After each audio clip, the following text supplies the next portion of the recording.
Vamos lá. Não, tá não, Ilan.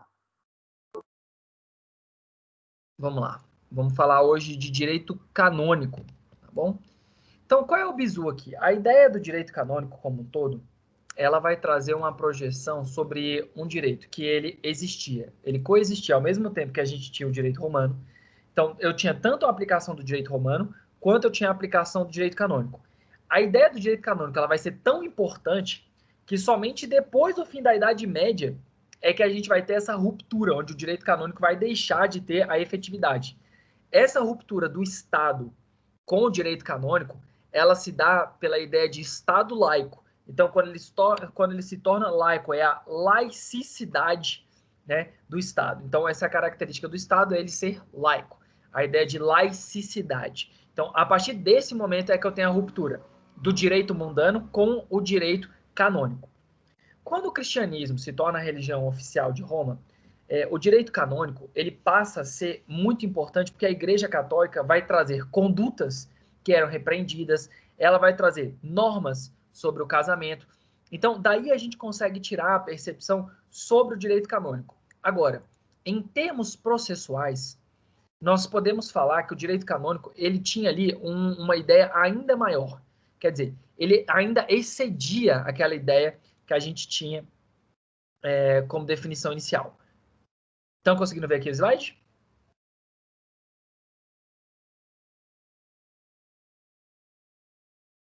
Conseguindo? Está aparecendo o slide? Tá aparecendo suas telas, agora tá aparecendo o slide. Show, beleza. Ótimo. Então, vamos lá. Primeiras ponderações que a gente tem que ter sobre o direito canônico. Que quando estivermos falando sobre o cristianismo, ele vai ter ali a consolidação como religião oficial em 380, e o Edito de Milão, em 313, vai trazer a possibilidade de liberdade religiosa. Qual que é o mais novo? Como nós vamos falar de antes de Cristo, 313 vai ser mais velho e 380 vai ser o mais novo, tá bom? Deixa eu só aceitar aqui. Pronto. Então, nós vamos ter aqui o Edito de Tessalônia, colocando o cristianismo como religião oficial do Estado romano. E aí, qual é a ideia, qual é a constituição da ideia do direito romano e o direito canônico? Como a gente falou lá em Roma, e desde a ideia da Idade Média, onde a gente busca a retomada do direito romano, o direito canônico ele também vai formar um corpo iuris. Então, ele vai criar normas constitutivas do direito canônico. Ele vai pegar e vai apresentar uma ideia de constituição de normas do direito canônico como um todo. E aqui a gente precisa fazer a grande primeira diferença para fins de termos processuais. Competência versus jurisdição. É uma matéria que vocês vão estudar em Teoria Geral do Processo, Processo Civil 1, que vai falar sobre a ideia de local para julgar e poder para julgar. Como assim, professor? Quando a gente vai adentrar nessa ideia da legislação canônica, mais do que entrar sobre as especificidades da lei, o que tinha dentro da própria lei, nós temos que falar sobre quando que o direito canônico poderia ser utilizado ou não. E aí, então, nós vamos ter aqui uma diferença entre o poder maior e um poder executável, onde eu vou poder aplicar. Então, esse é o grande bizu que a gente tem. Jurisdição é a ideia maior, é o poder no sentido maior, é poder julgar. E a competência é onde eu vou poder exercer esse poder. Poder exercer esse poder, professor, meio redundante, né? Vamos mudar então? Vamos. Vamos pensar o seguinte, no Brasil, nós vamos aplicar o direito brasileiro, porque ali existe jurisdição brasileira. Dentro do Brasil, se aplica direito brasileiro. Mas e os tribunais, professor? Qualquer tribunal é apto para julgar qualquer matéria? A resposta é não, porque os tribunais vão ser divididos em competência. Então, a competência é o exercício do direito que a jurisdição concede. Então, pensa o seguinte. Professor, pode falar. é porque nós temos tribunais especializados, né? Daí a especialização dos tribunais, né? Isso, Tribunal a ideia... Tribunal de Justiça Eleitoral. Isso, exatamente. Até mais do que a própria especialização, se a gente pensar na ideia bem inicial mesmo, separação do direito penal e direito civil, mas é isso mesmo. Sim, sim. Verdade. Perfeito. Então, a jurisdição é o poder maior. Quando um juiz passa no concurso público, é como se o Estado desse um manto para ele e falasse assim, ó, tá aqui, ó, você está Amém, coberto. amém, amém. Você falou de passar no concurso público de juiz. Amém, amém, amém. É Estamos isso. aqui. Presente. E aí, a gente vai lá e te cobre, né? Te reveste de poder. Só que aonde que você vai aplicar esse poder? Aonde tu vais aplicar esse poder é justamente o que nós vamos chamar de competência. Então, uma vara criminal não vai julgar causa de família. Uma vara civil não vai julgar sobre o tribunal do júri. Então, o que que nós temos aqui? Que essa ideia, essa delimitação, essa especificidade, nós vamos chamar de competência. Então, jurisdição, poder maior, competência, onde eu vou aplicar esse poder de jurisdição. Naquela época, nós vamos ter aqui uma diferença entre o tribunal eclesiástico e o tribunal do direito romano como um todo. O tribunal eclesiástico é aquele que eu vou aplicar a legislação canônica. E aí, a primeira ideia de tribunal eclesiástico, ela vai ser em razão da pessoa. Então, veja, eu tenho ao mesmo tempo uma justiça comum e eu tenho um tribunal eclesiástico. E aí o tribunal eclesiástico vai falar, olha, eu tenho competência.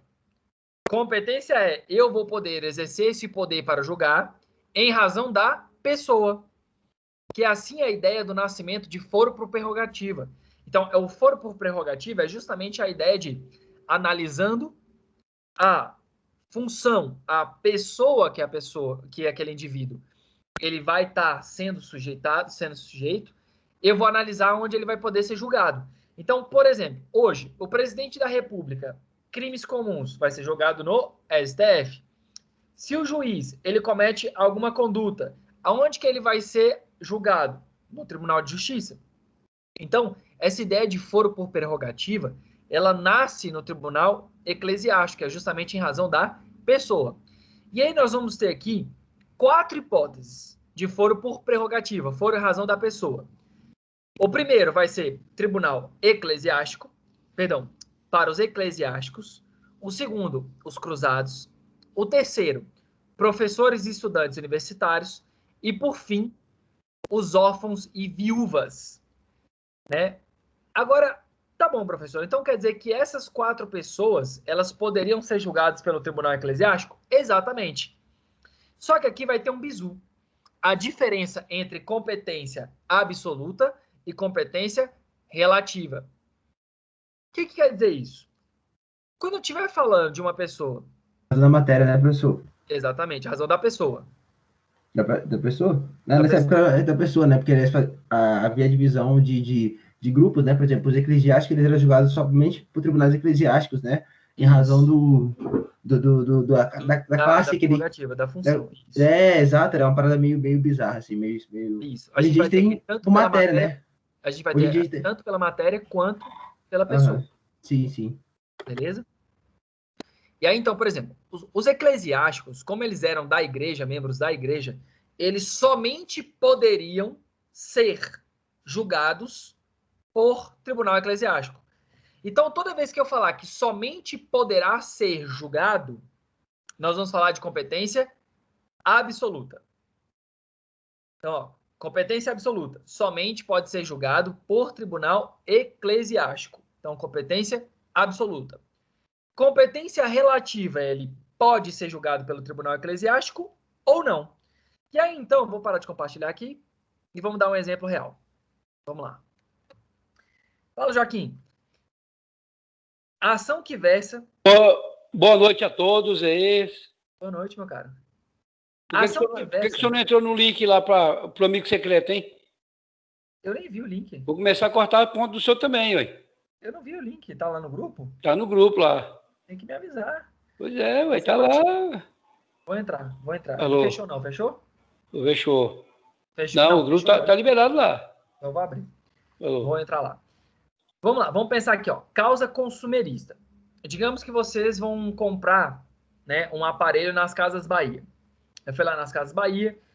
O Joaquim, ele mora em Taguatinga e comprou um aparelho nas Casas Bahia, na sede de Brasília. O aparelho dele deu defeito. Ian, aonde que ele vai poder entrar com essa ação? PROCON? Não, esse PROCON é um órgão administrativo. Ele vai poder entrar com ação, não sei onde. Ó, aí eu tenho que analisar a competência. Veja. Tribunal de Brasília. Ele mora em Brasília e as Casas Bahia tem sede. Perdão, ele mora em Taguatinga e as Casas Bahia tem sede em Brasília. Então, Professor, aqui a gente tem que analisar qual é a competência para julgar. Rapidão, Felipe. Professor, Aonde vai poder apreciar aquela demanda.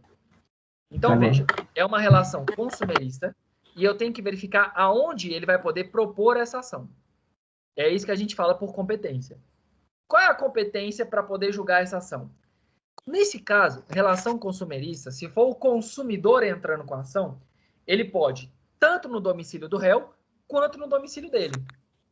Então, o Joaquim pode entrar tanto em Brasília quanto em Taguatinga, porque a vara civil desses dois locais serão competentes, porque a competência vai ser relativa. Então, definição de competência relativa é pode um ou outro. Não há uma obrigatoriedade. Entendeu, Ian? Só que alguns fóruns não estão aceitando isso não, viu, professor? Não, isso não tem como não aceitar, Joaquim. Pois isso é relação é. consumerista. Nós fizemos que eu fiz aquela redução a termo aqui para um cliente aqui, entendeu? Fiz a redução a termo, o cara não, tem que ser no endereço do réu. Não, mas aí não deve ser relação consumerista. Consumo. Qual era a relação? Uma obrigação de fazer lá. O cara lá que estava devendo um dinheiro lá que comprou um carro não pagou, entendeu? Não, mas aí foi o quê? Foi de particular ou o quê? Particular, ué. Entre particulares? Não, particular e uma empresa aí. Mas aí você estava representando a empresa, então. Não, estava representando a empresa, não. Eu só fiz a redução a termo do cidadão lá. Entramos no Fórum de Samambaia e disse que não, que tinha que colocar lá no Gama, que a empresa funciona no Gama.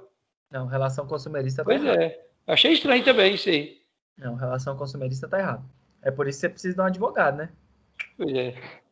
Ó, que aí você já vai abrir um tópico sobre a competência. Vai explicar por que ele é competente.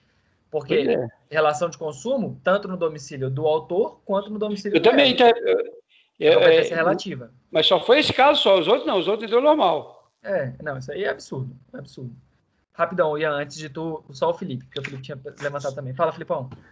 Não, era só isso mesmo, a questão de quem seria competente, tanto no domicílio do consumidor quanto da empresa. Já é isso. Isso. Tá chateado, o Felipe tá chateado. Eu tô chateado? Por que eu tô chateado? Não, tô de boa. Assim, tem umas coisas aí envolvendo o meu time do coração, mas pensando que era coisa séria. Nada que me abale, assim, nada que... A gente fica triste, Mas faz parte do jogo. Uma hora a gente ganha, outra hora a gente perde. O importante é que a gente continua na luta. Os caras são bestos demais. Então, Ian, entendeu essa ideia de competência que é o local para julgar? Sim, então, por exemplo, se a competência for a mesma, independente da circunscrição do local, pode ser julgado aquele caso, porque faz a mesma competência. Porque a competência é relativa, quer dizer, ambos possuem poder para poder julgar. Então, toda vez que eu estiver falando de competência relativa, é que mais de um tribunal vai poder julgar, entendeu? Acho que ele caiu. Perfeito. Show.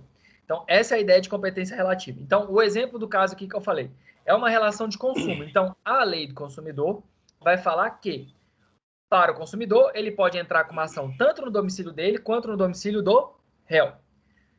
Só que existe o inverso. Imagina que o Joaquim deixou de pagar as parcelas da prestação da TV que ele dividiu em 60 vezes. A sede da empresa é Brasília, o local que o Joaquim mora é Taguatinga. Ian, aonde que a empresa deve entrar com a ação? Em Taguatinga ou Brasília? O que você acha? Acho que ele caiu. Fala, Joaquim, dá o spoiler. Vai lá. Aonde que a empresa tem que processar o camarada? Na minha residência. Aqui em Taguatinga, no caso. Se eu estiver falando da relação contrária, olha lá, Ian. Se eu estiver falando da empresa contra o consumidor, aí a competência é absoluta. Interesse do réu. Aí, no caso, tem que ser exatamente no endereço do réu, porque ela é absoluta na relação de consumo da empresa com o consumidor. Quer ver outra hipótese de competência absoluta? Vamos lá. O Joaquim ele se sentiu ladrão. Caramba, só eu que sou exemplo aqui, é? Brincadeira, hein? É porque o Nicolas não tá online. Já que eu tô gravando aqui pra passar depois... Oi? Como é que é, hein? É porque ele tem mais experiência. Tem mais experiência. Então, vamos lá. O Joaquim, em uma época da vida dele, quando ele estava um pouquinho mais jovem, ali naquela épocazinha perto Ô, assim, saudade de Cristo, ele quis ser Adão, né? Repovoar a terra. E aí, o que ele fez, Ian? Ele foi lá e plantou várias sementinhas no rosedal. E aí, quando ele plantou essas sementinhas no rosedal, gerou frutos, né? Então, ele foi lá e deixou um menino ali na Ceilândia, um menino ali na Samambaia, e deixou um menino também em Taguatinga. E ele mora em Taguatinga. Aí ele verificando que, assim, tem responsabilidades, ele pensou, vou ter que oferecer alimento, né? Tem que botar esse povo para pagar. E agora, o que eu faço? Aonde que eu entro com essa ação? Ele precisa entrar com essa ação no local onde ele pode oferecer os alimentos. E a pergunta é, qual é a competência para analisar os alimentos quando eu estiver falando dessa questão de prestação de alimentos, oferecer os alimentos? A competência, o fórum competente, vai ser aonde a criança está domiciliada. E aí essa competência vai ser absoluta. Por quê? Porque somente poderá ser julgado naquele local. Então, olha lá, se eu estiver falando de competência relativa, é que pode ser num local ou em outro. Se eu estiver falando de competência absoluta, quer dizer que somente poderá ser julgado naquele local. Compreenderam? Ficou do momento? Show de Entendeu, bola. Leandro? Show de bola. Entendeu, Leandrão? Show? Então, Show. Só lembrar, absoluta só pode ser naquele local, relativa pode ser em mais de um. Esse é o bizu. Fechou? Meninas, acho que só... Ah, não, tá, tem duas. Catarina e Rai, pegaram? Sim, professor. Fera, beleza. Então, competência absoluta e competência relativa. Agora, meninas, prestem atenção aqui. Quando eu estiver falando de competência eclesiástica, ela vai ser absoluta. Então, quer dizer, aos membros da igreja somente poderão ser julgados pela igreja. Então, eu só vou poder me valer do tribunal eclesiástico. Agora, os cruzados, os professores universitários, professores e estudantes universitários e as viúvas e os órfãos também vão ter essa hipótese de foro prerrogativa, mas a competência vai ser relativa. Por que relativa? Porque eles poderiam abrir mão de ser julgados pelo tribunal eclesiástico. Então, por que professor universitário, professor? Por que professores e universitários? Porque naquela época quem mantinha a universidade era a igreja. E viúvas e órfãos é por uma questão de pena. Então, viúvas porque a mulher não tinha essa capacidade de se manter. Então, como ela ficava marginalizada, aí a igreja pegava e falava assim, não, então a gente vai dar uma benesse, a gente vai julgar aqui. Tranquilos? Entenderam essa ideia de... Oi, fala. Sim, mas não tinha uma matéria aqui no caso? Civil, penal, aquele negócio todo lá, casamento, testemunho, casamento. Tinha. Eu tenho tanto pela pessoa quanto pela matéria. Entendi. Depois vou explicar para vocês aqui o bizu. Show. Beleza? Show. Alguma dúvida com relação a isso aqui? Certeza, gente? Daqui a pouco eu começo a fazer as perguntas. Então, bora. Então, se de um lado eu tinha a competência em razão da pessoa, do outro eu tinha a competência em razão da matéria. Matéria é o quê, gente? É o objeto que você vai levar em juízo. Se você aparece com uma ação de divórcio, qual é o objeto? O divórcio. Então, qual vai ser a competência? Vara de família. Beleza? Aqui eu tenho que analisar a pessoa e o que era o caso. Então, sobre matéria penal, nós vamos ter duas hipóteses que o tribunal eclesiástico poderia julgar. A primeira é, se fosse um crime contra a religião, contra a fé, uma heresia, feitiçaria, que era o quê? Fala, não, esse Deus aí não existe, esse Deus não vale nada. Ou então pegar e fazer atos de feitiçaria, né? A antiga a ciência em si, que o pessoal falava que era feitiçaria na época da Inquisição. Então, nessas hipóteses, a gente tem que o tribunal eclesiástico vai ser competente de forma absoluta. Somente ele vai poder julgar. Agora, tem uma situação bem específica aqui. Se, eventualmente, uma pessoa vai lá e descumpre as regras do direito canônico. Regras de convivência, por exemplo, adultério, mentir. Essas hipóteses vão trazer para a gente uma competência diferente, uma competência concorrente. Quer dizer, as duas vão poder ser aplicadas ao mesmo tempo, só que tem uma regrinha. Se uma ação for iniciada no tribunal comum e ao mesmo tempo a mulher foi lá e cometeu adultério, o homem foi lá e cometeu adultério. Se já começou na justiça comum, além dele ser punido pela justiça comum, a igreja também poderá aplicar uma pena, e a pena será excomungação. E o que é a excomungação, professor? É falar que você é uma persona não grata, que papai do céu não te abençoa, que você é o demônio encarnado. Então, a ideia de excomungar, ela era péssima para a pessoa, por quê? Porque a pessoa era mal vista dentro da sociedade. Então, a excomungação era algo muito grave, era expulsar a pessoa da igreja. Então, primeira regrinha, se iniciou na justiça comum, além da pena para adultério, a gente tinha excomungação. Diga. Mas aí não seria uma dupla penalidade sobre a mesma pessoa? Já não existia essa ideia de a ideia do bis in idem? Do bis in idem, exato. Aqui a gente poderia falar que não, porque seriam como se fosse searas diferentes. Por exemplo, vamos lá, o Joaquim conhece bem isso aqui. Como penal civil. Penal Exatamente. civil administrativo. Exato. Entendi. O Joaquim vai conhecer bem demais isso aqui. Joaquim, o camarada foi lá, bebeu demais. 0,70 no exame do bafômetro dele. Com um percentualzinho leve desse, ele foi levemente conduzido para delegacia. Além da carteira dele ser suspensa, ele também vai responder por um crime. Então, artigo 306, né? Artigo 306 do CTB. Olha aí, rapaz, o cara tá ferinha do baile demais. Então, além dele perder se for militar, ele vai perder a carteira e ainda, além da prisão civil, ainda vai responder uma puniçãozinha no âmbito administrativo. Olha aí que do momento. Se for militar. Veja, olha só, o que a gente tem triplo. Importante. A gente tem que analisar que o cara não vai estar sendo punido 2 vezes pelo mesmo fato no mesmo tribunal, mas em diferentes áreas. Então, tanto administrativa, quanto punitiva, penal, quanto militar, nesse caso que o Joaquim trouxe. Então, aqui, qual que é o grande bizu? Se começou na justiça comum, além da justiça comum, dar uma pena para o adultério, ele ainda vai responder para ser excomungado na justiça eclesiástica. Agora, se começar diretamente na justiça eclesiástica, como tinha competência para, inclusive, punir o camarada, aí, nesse caso, a gente só vai aplicar a eclesiástica. Beleza? Show? Tranquilo? Do momento? Todo mundo entendendo isso aqui?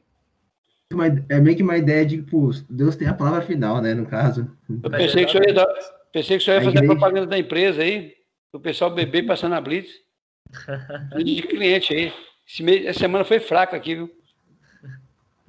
Eu não. Já falei, Joaquim, jurando que o Joaquim ia fazer um recurso para mim, Joaquim foi lá e, ó, me abandonou, rapaz. Não abandonei, não. Eu passei pro senhor o artigo lá, ué. Nunca me senti tão abandonado. 281, 282. Nunca me senti tão abandonado na vida.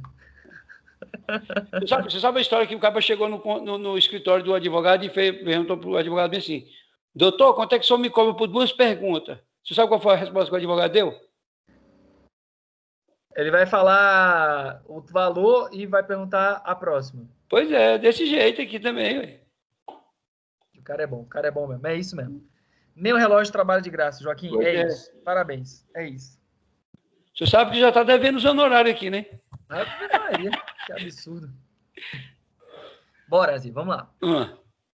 Próxima matéria. Então, ó, lembra, bizu, penal, crimes relacionados à igreja. Aqui você já vai ter esse, se for contra a religião, heresia, feitiçaria, aí é absoluta. Se for contra regras canônicas, questão do matrimônio, ali você vai pegar e vai ver que é concorrente. Via de regra, eu não cobro a competência concorrente nas nossas provas, mas as outras eu cobro. E aí eu tenho outra matéria que vai atrair também a competência do Tribunal Eclesiástico. Se eu estiver falando de matéria onde eu discuta benefícios eclesiásticos, então, por exemplo, o que o camarada da igreja deveria ter recebido? e não recebeu, então isso são benefícios eclesiásticos. Se ele não receber, ele precisa depois buscar isso. E em razão disso, os benefícios eclesiásticos, eles vão ser de competência absoluta do tribunal eclesiástico. Somente a igreja... Oi? Bruninho, tem a igreja... a questão me envolve interesse meu, eu julgo, então. Exatamente. Mas parcialidade para quê? Parcialidade para quê? Exatamente não. Isso. Então quer dizer que você está falando de dinheiro meu, da igreja, então eu, igreja, não vou julgar. Agora, deixa que eu julgo. RQQ de novo aí, ó. RQQ, é o famoso RQQ. Caramba. Ô, professor, imagina como que Jesus quis se sentir, né? Que ele falou lá, né? Ele chega... desculpa a expressão, mas ensandecido, né? Quando o pessoal tá fazendo comércio de pombas na igreja, sai quebrando tudo, chibata para um, chibata para outro, perde o controle toda a situação com o comércio. Imagina o que não faria nesses tempos, né? Não, é quando vi a situação dessa. Surreal. Então, benefícios eclesiásticos é matéria absoluta. Casamento, né, constituição e desconstituição do casamento, também era matéria absoluta. Testamento, quando havia previsão para a igreja, também era matéria da igreja. E aí, por fim, a gente vai ter uma que ela é bem controvertida, que é a questão do uso do nome de Deus para garantia de pagamento de dívida. Então, você colocava assim: então, eu prometo em nome de Deus que eu vou pagar a dívida que eu fiz com Joaquim. Uma vez que você utilizava o nome de Deus, é como se você tivesse que pagar royalty pelo uso do nome de Deus. Então, aquilo ali trazia maior força para o seu contrato, para a sua disposição, porque você utilizava uma garantia divina. E aí, por conta disso, o tribunal eclesiástico poderia julgar a sua demanda. Então, essa última hipótese, a bibliografia diverge sobre essa relativa ou absoluta, mas tem casos onde o tribunal comum chegou a analisar a demanda. Então, acredito eu que como o tribunal comum já analisou, então ela seria uma competência relativa. Mas essas três aqui... E de quebra você, né, vai conseguir o seu lugar do inferno, porque tá jurando, né, que é um pecado já em si, e tá usando o nome de Deus em vão, né, que seria outro. Olha o bizu, olha que coisa interessante. A ideia aqui de Deus é como se Deus fosse dar mais força. Você trazia uma gravidade maior, porque jurar em nome de Deus, você poderia se sujeitar às penas que a Igreja Católica poderia desempenhar sobre você. Por isso que era tão grave. Entendeu? Por isso que era mais severo. Entendi também que o rapaz estava condenado entre os homens, na igreja e no inferno, né? Porque, além de tudo, ele ainda pecava ao fazer esse tipo de juramento. Era um péssimo negócio. Péssimo negócio. Ô, então, Felipe, mas até hoje o pessoal ainda faz assim, coloca Deus como avalista. Ele falou assim, ó, Deus te pague. Deus te pague. Aí coloca Deus como avalista, pai. É isso. São Pedro pediu férias no céu e veio aqui na terra. Aí tinha a drogaria São Pedro, mercearia São Pedro, supermercado São Pedro. Aí quando chegou lá no céu, falou assim, Senhor, eu estou bem lá na terra, porque eu tenho um monte de comércio. Agora o senhor o negócio lá está feio pro lado do senhor. Por quê? Porque todo mundo que compra fala assim, Deus te pague, Deus te pague. Entendeu? Colocando as contas para Deus. Nossa, tá enrolado muito, tá muito enrolado. Vamos então treinar, vamos fixar isso aqui. Vamos fixar esse conteúdo. Vamos lá. Vou perguntar para cada um de vocês, tá? Vamos refletir juntos. Vamos lá, vou começar do primeiro nome. Catarina, tá por aí? Sim. Show. Catarina, vamos fixar aqui. Vamos lá. Imagina o seguinte. Uma viúva precisa entrar com uma ação, está sofrendo uma ação de cobrança por uma dívida do marido dela. Qual é a competência que eu posso utilizar para julgar essa viúva? Comum ou eclesiástica?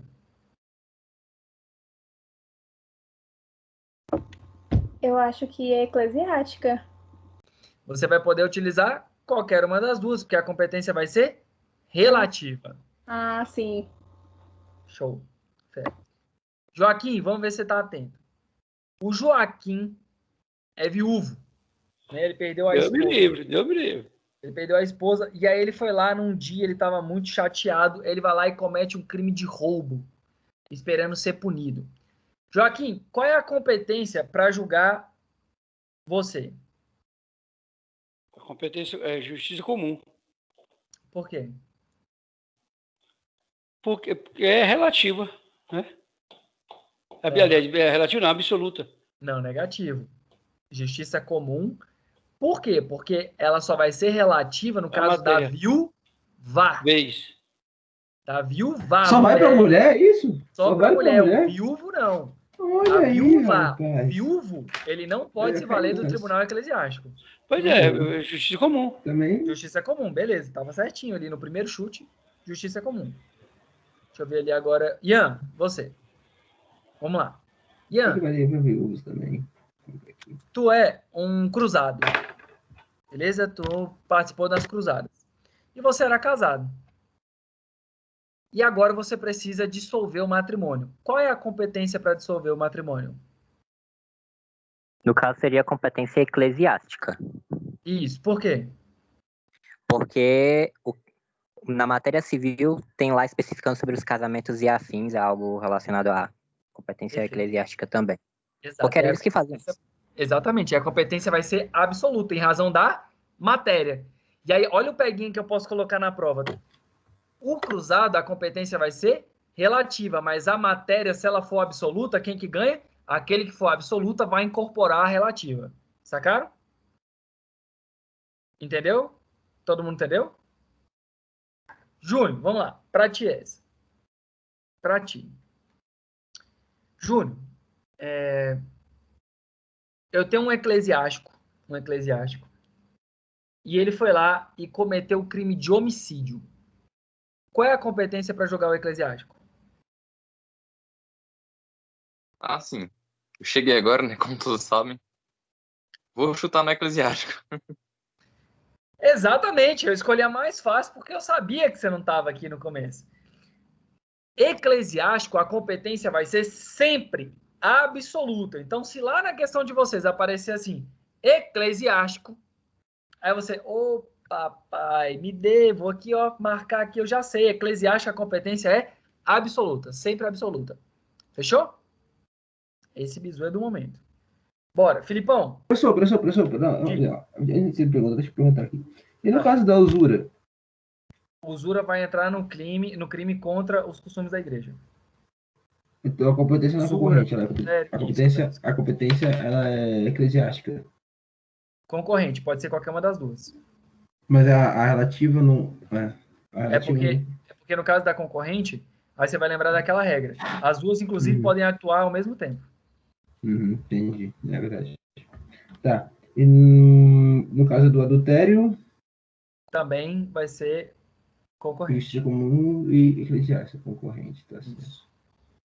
As duas ao mesmo tempo. Rapaz, esse Felipe é mala, O professor já ia fazer a pergunta, ele já fez duas logo, que é para poder desestabilizar o professor, viu? Já para não perguntar, né? Para ele falar assim, não, professor, já perguntei, já perguntou, já. Bora, então mais uma. Vai, Felipe. Deixa eu pensar aqui. Felipe, Joaquim,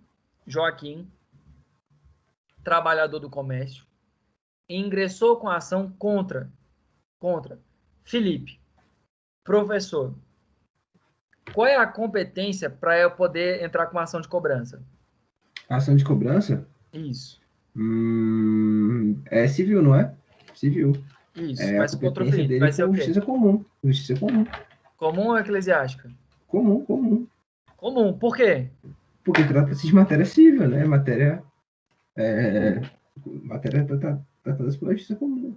E a pessoa? A pessoa tem foro de prerrogativa? Não tem nenhuma. Eu acho que o Felipe chutou e não percebeu. Oi? Porque eu não falei se era professor universitário ou não. Porque se fosse professor universitário, a competência, Filipão, era relativa. O Tribunal Eclesiástico poderia participar. Sim. Show. Beleza. Rayane, tá por aí?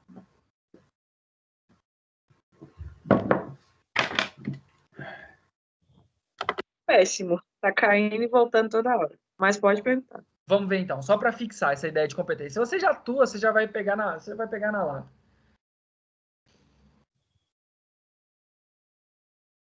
Pronto. Eu não atuo não, professor, pelo amor de Deus. Não, você não atua não. Digo assim, você, né, auxilia, enfim, você já tem experiência de prática. O único que comete esse crime aí é só o Joaquim, tá? Só o Joaquim que é a alma cebosa. O criminoso, não... Brincadeira, Joaquim. Então, Não, Raio, eu tô gravando tudo. Tô gravando tudo. tá tudo Eu vou lá, gravado. eu vou contar pro padre. É besta. Vamos lá. Rai, tu tá defendendo o seu cliente que ele atuou como eclesiástico. Durante muitos anos ele foi membro da igreja. Depois ele virou professor. E aí você quer discutir sobre os vencimentos que ele deveria ter recebido na época em que ele era eclesiástico. Qual é a competência para julgar essa questão?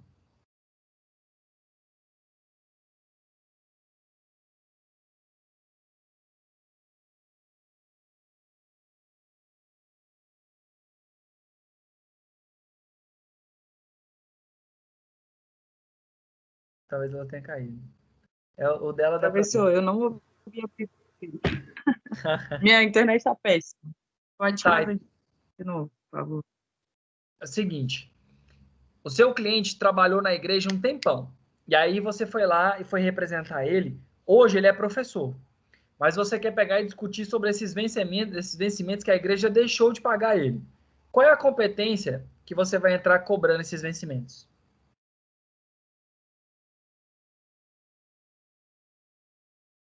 A competência absoluta, porque os professores, ele está no grupo ainda dos professores universitários.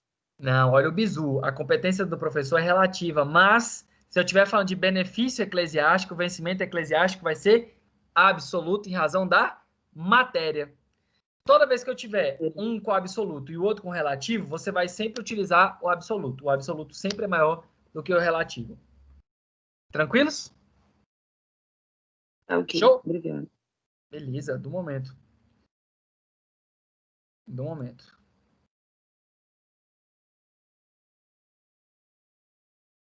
Tranquilo mesmo, gente? Normalmente é quase uma aula para falar disso aqui. Mas não, você explicou bem. Beleza. Tranquilo. Beleza. Assim, existem assim, né? No caso de heresia, blasfêmia, feitiçaria, você já falou. A usura adultéria, competência concorrente. Caso de casamento, testamento, promessas da igreja, vencimentos, né? Você já falou que seria relativo, né? Da eclesiástico, né? Tribunal eclesiástico. Uhum. Eu quero falar... ótimo, beleza. Eu quero pegar e falar com vocês um pouquinho sobre direitos humanos, para eu não perder esse feeling.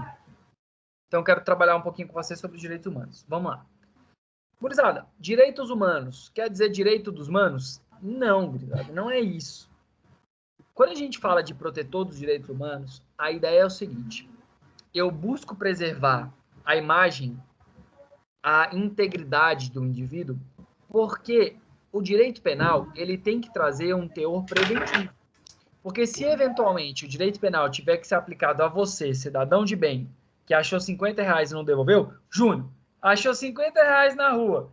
Vamos lá, será que o Júnior foi na delegacia devolver esses R$50 no prazo de 15 dias? Se ele não fez isso, Ian, ele cometeu um crime de apropriação de coisa achada. Criminoso. Bandido. Achou dinheiro na rua e não foi na delegacia devolver. Mas se devolver, tem uma comissãozinha, né, professor? Tem. Uma recompensa, claro. né? Uma recompensa. Mas o Júnior é gulosão, Zé Ganância. O que ele faz? Ele vai lá, achou 50 pila e ó, vou ficar com 50 pila. Tô de boa, tudo tranquilo. E pegou aquilo ali. Então ele cometeu um crime. E aí, ele era o mesmo cara que falava assim, bandido bom é bandido morto. E eu falo assim, enfim a hipocrisia, não é mesmo? Porque olha lá, o cara que outrora buscava a pena de morte para aqueles que cometiam crime, hoje se vê ali refém da estrutura do direito penal. Então, o direito penal, gente, como ideia da punição, ele não traz essa necessidade de somente punir por punir, ele tem um porquê. Então, os direitos humanos, dentro do direito penal, ele tem um porquê da existência. Só que mais que isso, os direitos humanos não falam só de pena. Você já imaginou, Júnior, que tu não sabe quem é seu pai? Imagina, é um direito seu saber quem é seu pai. É um direito seu ter seu nome reconhecido, em vez de eu pegar e falar assim, qual é o nome dele? Toninho da Chica. Quem é assim, Toninho da Chica? É o nome dele? Não, eu tô falando agora, é o menino lá, o Bacurizinho que anda com ela.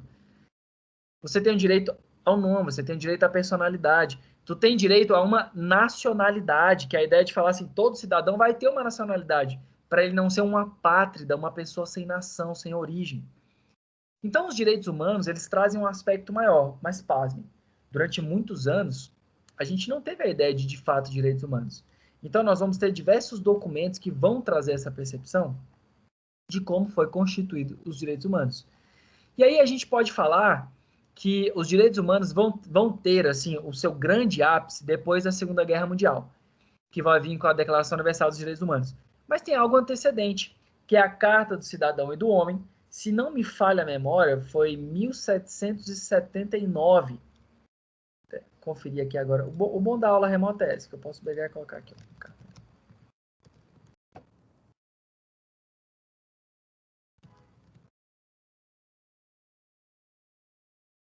1789, acertei. Lembrava até a data, 26 de agosto. E esse vai ser o primeiro documento, em pós-Revolução Francesa, que ele vai trazer ali percepções para nós de que o indivíduo, ele merece proteção na sua individualidade. Aí o Joaquim está pensando assim, professor, desgrama é essa de indivíduo, individualidade? Que papo é esse? É o direito a voto, é o direito de representatividade, é um direito de educação, é um direito, Joaquim, que você seja julgado antes de ser aplicada a pena, de ter uma ampla defesa e um contraditório. Então, isso tudo no primeiro momento, depois da ideia da Revolução Francesa, eu vou trazer como um prisma maior. Então, o primeiro grande documento que nós vamos falar de fato, direitos humanos, vai ser a Carta do Direito, que vai falar dos direitos do cidadão, Declaração dos Direitos do Homem e do Cidadão. Tá bom? Esse é o primeiro grande instrumento de direitos humanos. Então, isso é 1789. Pasmem, o próximo documento que vai vir para falar sobre esse negócio de direito da pessoa vai vir em 1945. Vixe, 45, até sei qual é. Caramba. Sabe, né? Aham. Nossa. Vai vir o quê? A Declaração Universal dos Direitos Humanos. Uhum. É sua época, né, Felipe? É sua época, né? Porra, lá nos idos de 1945, tempo antigo, década de 40, com época era realmente gostosa. Sacanagem. Época boa, tranquilo. Tranquilo, não tava acontecendo nada no mundo, não. Nada. Não, mas tá tranquilo, só uma tal guerra aí. Segunda Guerra Mundial, pesada. Não sei o que era, não. A Segunda Guerra Mundial. É coisa de americano. É, coisa de louco isso aí. Coisa de gringo. Não sei o que é da roda direito, não. A Segunda Guerra Mundial, ela vai ter o fim dela em 1945. E ela passa um grande recado para a humanidade. É o seguinte, a gente não sabe viver na comunidade internacional. Então, depois da Segunda Guerra Mundial, tivemos que ter algumas percepções. Então, em 1945 vai nascer as Nações Unidas. E em 1948 vai nascer o primeiro documento que, de fato, vai atingir a população mundial como um todo, com a relevância própria de direitos humanos. Porque a Declaração do Cidadão, né, dos Direitos do Cidadão e do Homem, ela foi escrita em Versalhes, em 26 de agosto. Ela tinha uma conotação própria para a França. Ela foi inspiração nos ordenamentos jurídicos mundiais. Mas a Declaração Universal dos Direitos Humanos, ela transcende a ideia de país. Então, ele foi um documento que ele não tem valor de norma, ela é uma orientação. Então, quer dizer que não é uma norma. A Declaração Universal dos Direitos Humanos não é uma norma, mas é uma orientação. E ali nós vamos ter artigos que vão trazer reconhecimentos do direito do indivíduo, né? Então, nós vamos trazer ali uns considerandos, né, que são as ideias preambulares, ou seja, aquilo que antes de eu falar da própria declaração, eu vou falar o que seriam as balizas dessa declaração. Então, nós vamos falar de reconhecer a dignidade do indivíduo, da paz, da justiça, democracia, resistência à opressão, o que seria o direito como um todo. Então, essa natureza inerente à Declaração Universal de Direitos Humanos, ela se entende como uma resolução. Então, ela não é uma norma propriamente obrigatória, cogente, impositiva, mas ela traz uma orientação para os países, para a comunidade internacional seguir. Beleza? Professor, pode falar.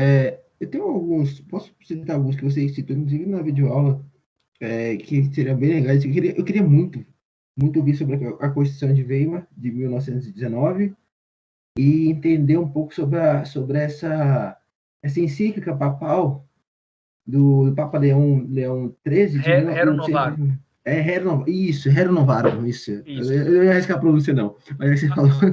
A Constituição de Weimar é a Constituição que foi utilizada na Segunda Guerra Mundial. Né? Basicamente, ela foi uma das primeiras constituições a trazer o respeito das garantias individuais do indivíduo. Então, a Constituição de 1917, a Constituição mexicana, vai ser a primeira Constituição a reconhecer o direito do trabalho. E a Constituição de Weimar vai falar sobre essa ideia de direito do indivíduo e tal. Então, ela é uma Constituição mais humana. Só que foi a mesma Constituição também que legitimou a Segunda Guerra Mundial. Como assim legitimou? Porque ela dizia que em casos de calamidade pública, os direitos do indivíduo poderiam ser afastados. Então, a ideia da Constituição de Weimar, de 1919, ela era mais humana, ela era mais evoluída, mas ela tinha um problema. Ela trazia esse estado de calamidade. E aí esse estado de calamidade poderia afastar os direitos do indivíduo. Né? Por isso que a gente teve a Segunda Guerra Mundial endossada pelo ordenamento jurídico. Falei, Ana. A Constituição de Weimar, ela esteve presente na Segunda Guerra Mundial, foi a Constituição que esteve vigente. Isso. Então, só fica a dúvida como foi que... Porque tudo que aconteceu durante a Segunda Guerra Mundial foi meio que legítimo, foi constitucionalmente correto. Porém, a Constituição, ela não deixava essas coisas, mas ela não era respeitada, mas ela era a que estava no local, então fica um pouco confuso às vezes isso. É esse que é o bizu. Ela era uma Constituição tão completa que ela trazia, inclusive, uma hipótese de limitar ela mesma, Ian. Então, olha o que ela falava.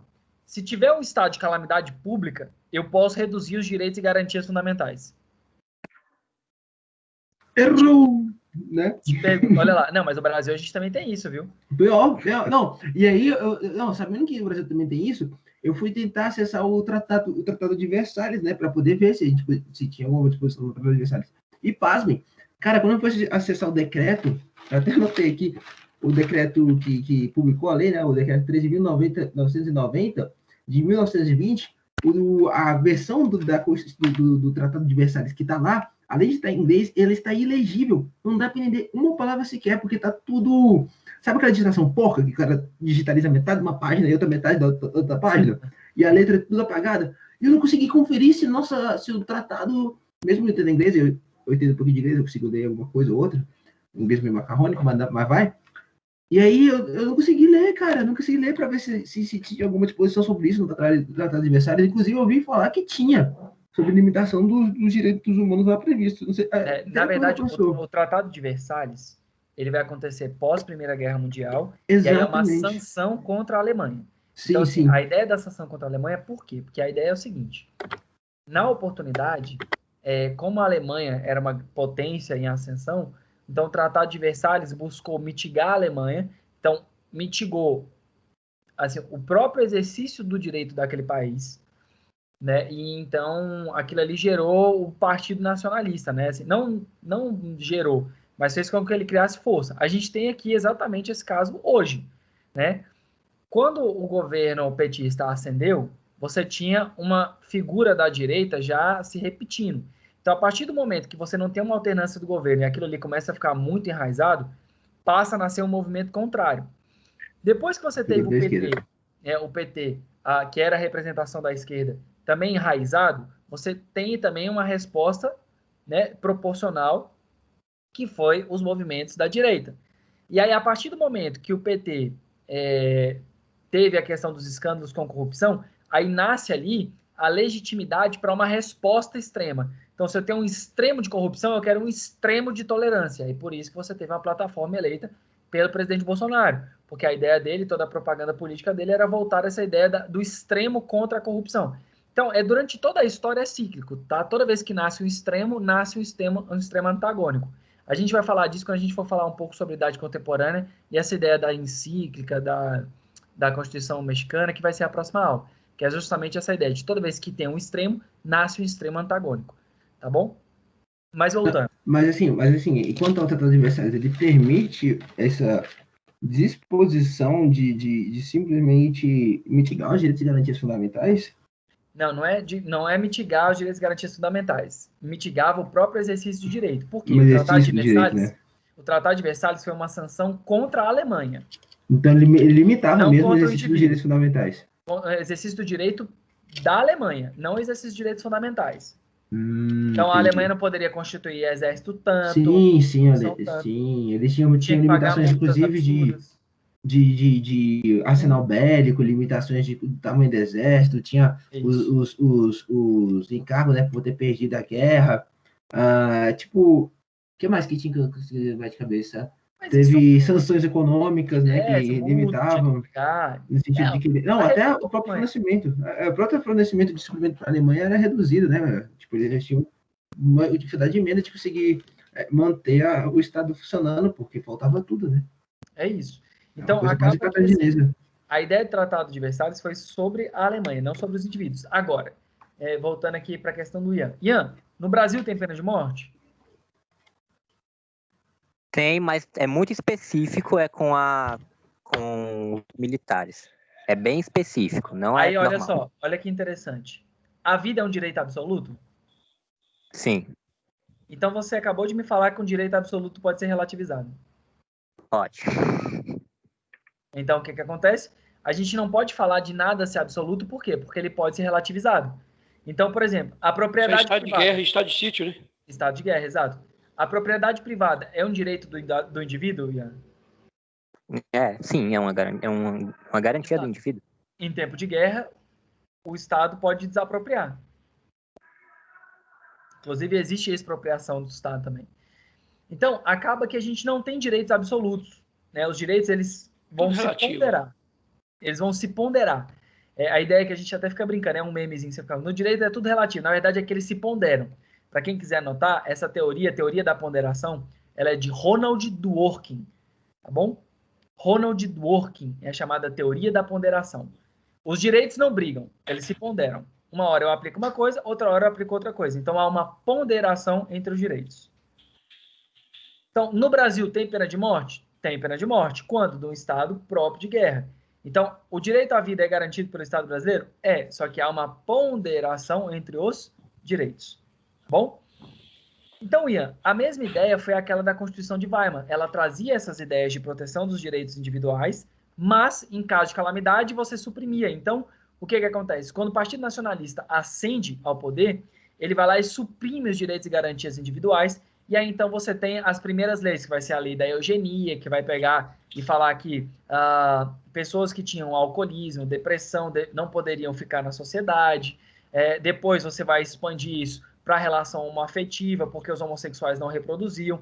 E por conta disso, não era por questão de orientação ou de gosto, mas era estritamente pela questão de reprodução. E aí, então, essa lei da eugenia, ela é justamente para você limpar o sangue, né? Pela ideia deles, né? Totalmente absurdo. Rapidão. É porque meu irmão quer aparecer na aula, entendeu? Ele veio aqui na minha aula, no meio da aula, e eu voltei. Obrigado, é só isso mesmo. Absolutamente nada, mas tudo bem. Bora. Eu tô só tentando constrangê-lo aqui, porque ele quer aparecer no meio da minha aula, então eu voltei. Vai embora. Não tem problema, não. Vai estar no YouTube, brother. Pronto, aí, vai estar todo mundo vendo aí, de pijama. Show. E aí, então, a gente precisa prosseguir. Professor, Pode falar.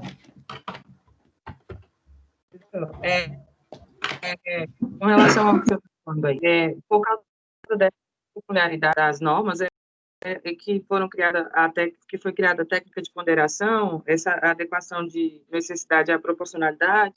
Exatamente. Porque não fazia sentido, Rai, a lei brigar com a própria lei.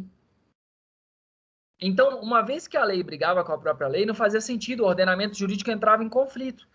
Então, por isso que a técnica de argumentação, aí você tem um nome, que é o Alexis, que é argumentação e interpretação da norma, Robert Alexis, e a teoria da ponderação, que é justamente que o direito não briga. Em algum momento, ele vai ser aplicado de uma forma e em outro momento ele vai ser aplicado de outra. Tudo a depender da questão do caso em concreto. A norma se pondera. Então, não existe um direito absoluto. Ele pondera entre si. Excelente ponderação, Rai. Mandou muito bem. Show de bola. Obrigada. Fera. E aí, então, quando a gente fala dos direitos humanos, veja, a gente vivenciou um contexto pós-Segunda Guerra Mundial que nos mostrava que a gente não sabia viver em sociedade. E isso se tornou um problema. E aí, em razão disso, essa resolução, ela vai trazer ali alguns artigos, e esses artigos vão ser divididos por dimensões. Parte da doutrina mais antiga vai chamar de geração. A doutrina moderna vai chamar de dimensão. E aí, Joaquim, nós vamos falar de 4 dimensões e até as correntes novas vão vir até 6. Mas o que é cobrado em prova, que vocês precisam lembrar, são as 4 primeiras dimensões, as 4 dimensões que são incontroversas. Então, vamos lá. A primeira dimensão, essa primeira geração, nós vamos falar de direito civil e direito político. Nós vamos falar do artigo 1º ao artigo 21º da Declaração Universal de Direitos Humanos. Então, nós vamos falar do direito à vida, liberdade, segurança, proibição de escravidão, de tortura, de tratamento por crueldade, desumano, degradante. Claro, professor, os presídios têm um pouco de tratamento degradante? Tem, desumano? Tem. Então, aqui a gente já tem um desrespeito patente. De ser reconhecido como um indivíduo, de ser igual, de não ser preso de forma arbitrária, de ter a possibilidade de aplicar a ampla defesa e contraditório, de ter direito a uma nacionalidade, à propriedade. Então, esses daqui vão ser direitos civis e políticos inerentes à primeira dimensão. Na segunda dimensão, nós vamos falar de direitos econômicos, sociais e culturais. E aí nós vamos falar do indivíduo participando da sociedade. Professor, rapidinho. A minha tela ficou verde. Apareceu. Aqui. Tá transmitindo porque tá meio... voltou. Show. E aí nós vamos falar de direito à cultura, à educação, ao trabalho, a pessoa ter a dignidade de poder trabalhar, de ter possibilidade de trabalhar, ao bem-estar da família. E a ideia da educação, a ideia da cultura, ela é tão importante que ali você vai trazer uma previsão básica, que é o quê? Graus elementares. A nossa Constituição vai além. A nossa educação básica, que a Constituição garante, ela vai até o ensino médio de forma obrigatória e o ensino superior ele é disponibilizado, mas mediante um processo de seleção. Então, veja, na segunda dimensão, nós vamos falar do direito de ter um INSS, uma seguridade social, vamos falar de poder ter essa questão da sua personalidade, o trabalho, de ser reconhecido como um trabalhador. E aí, quando a gente fala do direito do trabalho, você vai falar do final de semana remunerado, do direito de férias, tudo isso inerente à segunda dimensão. Então, primeira dimensão, direito civil e político, a vida, enfim, como um todo. Segundo momento, econômico, social e cultural. Educação, trabalho, seguridade social. Na terceira dimensão, professor, na segunda geração eu posso falar da questão da política de cultura, de entretenimento, de lazer? Sim, na segunda geração a gente vai falar de lazer, tá bom? Que é a questão da cultura como um todo, de ter acesso à cultura. Na terceira dimensão, nós vamos falar aqui de solidariedade e fraternidade. Veja, solidariedade e fraternidade é muito grande. Na verdade, você não tem aqui uma ideia, própria. Só que ali nós vamos ter balizas. A ideia de solidariedade e fraternidade é entre os países, de que se viva uma vida num contexto global. Veja, a gente está saindo do contexto da Segunda Guerra Mundial. Então, a terceira dimensão, ela prima o quê? Fala assim, Estados, vocês são uns bandos de abobado, vocês só brigam. Então, agora a gente vai dar a mãozinha aqui, vai começar a pensar em coisas para o futuro de todo mundo.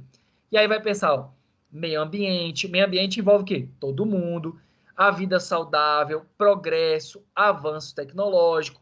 Então, veja que essa ideia é justamente porque os países brigavam demais e agora eles tinham que pensar em circunstâncias que iriam envolver, inevitavelmente, a todos. Professor, o protocolo de Kyoto, aquele negócio lá de emissão de gás carbônico, ele está atrelado à ideia da terceira dimensão? Exatamente, gurizada. É um tratado internacional de terceira dimensão, de direitos humanos de terceira dimensão, que prima pelo meio ambiente equilibrado. E por fim, sobre a quarta dimensão, aí a gente vai pular o avanço tecnológico. Pensa o seguinte, a sociedade como um todo, ela evoluiu rápido demais. Se a gente pensar no setor de tecnologia. Então, século XIX, século XX, se antes eu não tinha um computador, pensem em vocês o seguinte. Talvez alguns de vocês não tenham vivenciado isso. Deixa eu até parar de compartilhar. Não, parar aqui de compartilhar. Vamos lá. Quantos de vocês... Joaquim, eu tenho certeza que pegou isso.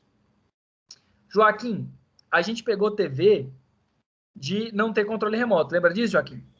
Peguei TV de válvula. TV de válvula. Imaginem vocês que agora nós temos uma TV transmitida num aparelhinho pequeno chamado celular. Gente, um relógio mesmo, o próprio relógio. Veja que a gente usava pager no passado. Gente, eu usei pager. Vocês não devem saber nem o que é pager. Joaquim, eu tenho certeza. Já usei. Era vendedor, tinha um pager lá, ainda a pilha ainda. Quando chegou aquele mob, quando chegou o mob digital, aí foi aquele... Na época lá é o seguinte, não sei se vocês vou dar mais ou menos aqui para quem é mais novinho, a gente andava com a bolsa do lado, parecendo aqueles aparelhos hoje que faz o mapa. Exatamente. Né? Mas é aquilo lá. Isso era substituir a ideia do SMS pelo celular. Semana passada, semana retrasada, os caras conseguiram fazer rodar Doom numa geladeira e numa impressora. Rodar Doom é um jogo, sabe? Conseguiram fazer rodar dentro da impressora, dentro do nível que a gente está, né? De tecnologia. Nossa geladeira funciona como um console. Para você ter ideia, Felipe, eu acho que a única impressora que ainda hoje, em alguns lugares ainda tem, a matricial. Matricial ainda tem alguns lugares aqui, oficina, para fazer ordem de serviço, eles ainda usam esse aí. Mas já é da nossa época ainda. Fala, Ian. Você ia falar? Pode falar. Não, só complementar que dá para rodar Doom até no teste de gravidez hoje em dia. Pois é bizarro. Sério? É bizarro. Como é que é, Ian? Cara. Tá de zoeira com a minha cara. Fala de novo, Ian. Ele falou que dá para rodar um jogo. Tem como rodar em qualquer lugar praticamente, até no teste de gravidez. Sério? E antigamente era algo muito difícil. Então, você vê que acaba que, veja, pessoas assim que tenham de 30 a 40 anos pegaram uma evolução tecnológica surreal. Mas só que é o seguinte, observa aqui, professor, uma ressalva aqui, só que é o seguinte, o que está rodando aí, mas para nós homens a tecnologia foi covarde na área de medicina. Para nós homens foi covarde. Porque para ver o bebê usaram a ultrassonografia, a ecografia, né? Para ver a cabeça, viraram o encefalograma, ressonância magnética. Para a próstata, ninguém inventou um aparelho assim que não precisa de... Né? Eu senti que você foi tocado, sensibilizado numa questão sensível. Você tocou numa questão sensível. Até hoje não inventaram um aparelho que substitua isso aí, ó. Tocaram numa questão sensível do Joaquim. Mas que todos nós vamos passar por isso, né? Fique tranquilo, Joaquim, não se preocupe. Não, todos nós vamos passar por isso, né? Só não pode apaixonar pelo médico, né? Inevitavelmente. Vai ser a laser. Tua hora vai chegar também, Felipe. Vai ser a laser. Não precisa disso, não. Isso vai chegar pra ainda é no método Braille hoje ainda. Olhando ali as... Enfim, então acaba que, como a evolução da tecnologia deu um passo muito grande, foi necessário que a gente começasse a analisar uma quarta dimensão de direito. E aí, por exemplo, qual é o limite da manipulação genética? E aí, então, a quarta dimensão, ela se preocupa com informática, biociência, alimento transgênico, clonagem e inseminação artificial e todas essas outras demais evoluções onde eu preciso progredir ou eu preciso, criar freios morais. Imaginem que nesse momento da vida a gente tenha que analisar as circunstâncias para proteger a dignidade do indivíduo. Então, imagine que eu tenho que proteger a ideia do Joaquim continuar sendo Joaquim e não cloná-lo, porque senão eu teria o quê? Uma duplicidade de personalidade. Ia virar bagunça. Dois Joaquim, imagina. Ave Maria. Imagina quem seria o detentor do direito de personalidade. Pensem vocês agora nos conflitos reais. Né? Isso a gente assiste muito. Tem um filme de ficção e tem O Homem Bicentenário. Bicentenário Gemini, agora mais recente. Gemini. Veja, o filme Gemini do Will Smith, ele vai trazer exatamente esse questionamento que eu queria chegar. Se uma pessoa é clone da outra, quem tem o direito de personalidade? Se ele morrer, ele vai ser o herdeiro direto e não os filhos? Ele não é um clone, então em tese ele não ficou vivo? Quem vai ter o direito de se chamar por aquele nome? Eu vou ter só um CPF para o clone? Eu posso utilizar um clone como um reservatório de órgãos? Essas são questões que parecem distantes, mas alguns anos atrás a gente falava que o celular era algo impossível. Então, acaba que essas discussões são feitas agora. O Homem Bicentenário é um filme muito antigo, e se não me falha a memória... Robbie Williams. É o ator principal, Robbie Williams, e eu acredito que é o Spielberg que fez esse filme. Isso, Steven Spielberg. Né? Então, esse filme, O Homem Bicentenário, é incrível. E ele é um filme de 99. Né? Eu não me recordo de fato se foi o Spielberg. Não, foi Chris Columbus. Né? Mas é um filme assim, que é bizarro, que é o tanto que ele se preocupa com a evolução, onde ele chega num ponto onde uma máquina começa a sentir sentimentos. E aí, então, ao longo do filme, o que ele faz? Ele busca o reconhecimento dele como ser humano, porque ele desenvolveu capacidades humanas. Ele excede aquela questão da máquina e ele cria sentimento. E aí, o final do filme, eu não vou contar, porque talvez tenha alguém na sala que queira assistir, mas é impressionante. O filme é bom, o filme é bom. O filme é muito bom, é um filme de 99. O Ian nem tinha nascido naquela época. Tinha não, acho que esse filme foi o que mais reprisou na sessão da tarde. Ah, deve ter assistido. Reprise, hoje tem Netflix, né, Ian? Hoje tem Netflix. Então, essa ideia de dimensão ela vai ser muito importante para a gente ter um aspecto geral. Agora, claro, existem outras questões que a gente vai trabalhar quando vocês estiverem no 7º semestre, sobre direito internacional, inclusive eu que dou essa matéria. Eu vou explicar sobre as teorias de forças e de valências, como é que funciona a questão dos tratados que vestem sobre os direitos humanos, como é que um tratado tem força dentro do país, vou explicar para vocês sobre as cortes internacionais. Patentes. A ideia aqui é só trazer, nessa primeira ideia, essa projeção inicial, dimensões e essa progressão, tá bom? Os direitos humanos continuam em evolução, constante evolução por meio dos tratados internacionais e pela forma que o país vai lá e concede eles. Uma vez que o país concede o reconhecimento de direitos humanos, direitos e garantias fundamentais, ele não pode voltar atrás. É o chamado efeito cliquete. Uma vez que você concede um direito fundamental, você não pode voltar atrás. Efeito cliquete. Professor, fala. Professor, assim, só falando nessa questão de quarta geração, mesmo não fugir muito do tópico, mas colocando aqui uma inserção que tem a ver com o momento de modernidade no qual nós vivemos, você viu que o Elon Musk, né, aquele gênio que não sabe ser vilão ou ser herói, junto com a Neuralink, que é a empresa dele, anunciou que eles estão criando um chip para implementar no cérebro com inteligência artificial, com o uso da inteligência artificial para entender os nossos pensamentos. Você não viola a quarta geração, não? De direitos humanos? Não, na verdade, não acredito que viole, porque em tese você não tem ali a perda da individualidade do indivíduo. Você pode ter um aprimoramento. E essa ideia de aprimoramento, Felipe, ela já existe a partir do momento que você tem um membro amputado, você coloca um membro de metal. Sim. A gente brinca com essa ideia do ciborgue, mas ela não está tão longe.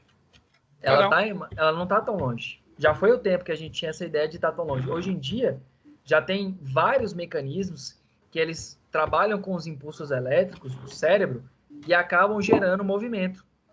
Então, muito provavelmente, posteriormente, a discussão vai ser se essas pessoas elas vão ter alguma vantagem sobre as outras que não são atreladas a esses mecanismos. Um exemplo real, gente, é a discussão da corrida. Lembra do... Acho que é Pistorius, né, o nome dele? Isso. Pistorius, né? Isso. Que foi banido aí, né? O membro artificial, né? Eu lembro disso. Foi banido. Mas depois fizeram um teste e parece que teria o mesmo rendimento. Pois é. Que havia uma discussão... E foi caçado as medalhas dele. Foi caçado, mas depois fizeram um teste e disseram que o ganho que ele teria seria irrisório, porque seria compensado por outras questões. Não, mas ele foi caçado, não foi por causa disso aí, não. Não, foi questão de matar a namorada. Ah, tá. Mas eu lembro que teve esse debate assim, depois os caras fizeram o teste e provaram que, na verdade, ele teria outras condições que afetariam ele, não era só o atrito, né? Que a questão não era só a eficiência da perna, mas como a perna era artificial, ela tinha outras implicações físicas, que agora eu não me lembro quais, que... Não era bem um homem biônico, né? Era assim, mas era que elas, tipo, meio que ela ganhava de um lado e perdia do outro, sabe? Então meio que ficava elas por elas. Compensava. Não me lembro agora quais eram as características físicas da prótese. Gente, vocês estão colocando, olha só que bizarro, vocês estão colocando, o que parece banal pra gente é uma pessoa que não tem as pernas correr igual uma pessoa que tem as pernas. Isso já é surreal. A gente não tá falando de vantagem, a gente falou de paridade e já é surreal. Entende? Não é só a ideia de vantagem, é só a ideia de nivelar de igual forma, já é surreal. Entende? Então, assim, é uma projeção que provavelmente vai acontecer, e aí a gente tem... É por isso que a gente fala de quinta e sexta das eventuais, porque excedeu a ideia. Já virou uma biotecnologia que superou as ideias da quarta dimensão quando foi criada. Então, os direitos humanos, eles vão progredindo conforme vai passando o tempo, e eles vão passando por essas dimensões. Então, esse é o parâmetro inicial que eu queria trabalhar com vocês sobre ideias de direitos humanos. Claro, a gente tem muito mais coisa para trabalhar, só que eu acho melhor trabalhar isso quando vocês tiverem um pouquinho mais de maturidade jurídica lá no 7º semestre. Porque aí a gente vai falar de tratados internacionais, como funciona um tratado, ratificar, falar de tratados específicos. Por exemplo, o Pacto São José da Costa Rica é um tratado que vocês deveriam estudar desde o primeiro semestre. Pacto de São José da Costa Rica. Leia aquilo ali para você ver. Você dá uma olhadinha naquilo ali, você vai ver diversas estipulações de direito, por exemplo, o direito de não produzir provas contra si mesmo. Nemo tenetur se detegerem. É um direito que vai estar previsto no Tratado Internacional que nós somos signatários. E quando vocês tiverem mais maturidade ainda, eu vou explicar para vocês efeito paralisante e o depositário infiel. Mas isso só lá na frente, aí eu vou explicar, né, com uma matéria mais compatível com o semestre de vocês. Beleza? Show! Show! Gurizada,